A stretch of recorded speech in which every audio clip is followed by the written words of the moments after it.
Mga utol, samahan niyo akong muli sa paglalakbay ng mahal na hari sa ating dalaw tahanan, dito lamang sa Tatalean TV. Habang tayo'y naglalakbay, patungo tayo ngayon sa tahanan ng pamilya Albaladejo. Isa na namang masayang yugto ng ating dalaw tahanan. Sa kanilang tahanan, maingat na inihahanda ang mahal na hari upang mailipat at may handog ng may paggalang sa susunod na pamilyang tatanggap. Muli tayong maglalakbay, kasama ang mga utol at kapamilya, patungo naman sa tahanan ng pamilya Brillantes.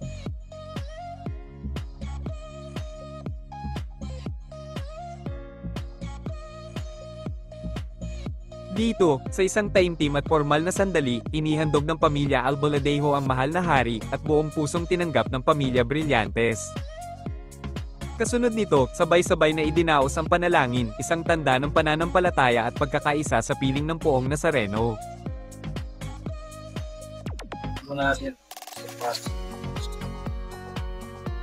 Nuestro Padre Jesus Nazareno, sinasamba ka namin.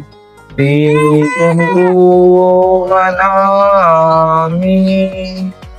Aral mo'y aming buhay at kaligtasan. Nuestro Padre Jesus Nazareno, iligtas mo kami sa kasalanan.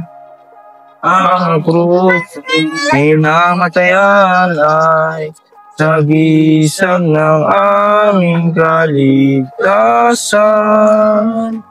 Nuestro Padre Jesus Nazareno, dinarangal ka namin.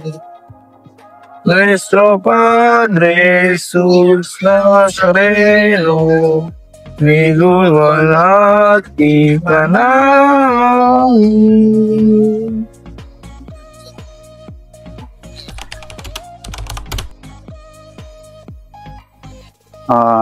Bata pa lang po ako simula nung nagkaroon po kami ng sariling imahe dito sa aming lugar, at doon po nagsimula ang pagiging deboto ko at nagsumasama-sama na rin po ako sa prosesyon hanggang sa naikayat po ang pumasok sa simbahan ng Quiapo at pinasok po ng kaibigan ko sa miyembrong IOS del Nazareno Central, at doon na po mas lumalim at mas nakilala ko po ang mahal na pong Nazareno.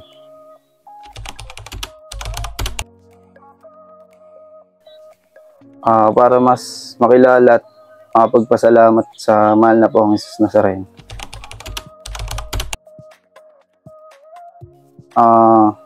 Ang biyayang natanggap ko sa mahal na pong Nazareno ay yung nagkaroon po ako ng anak.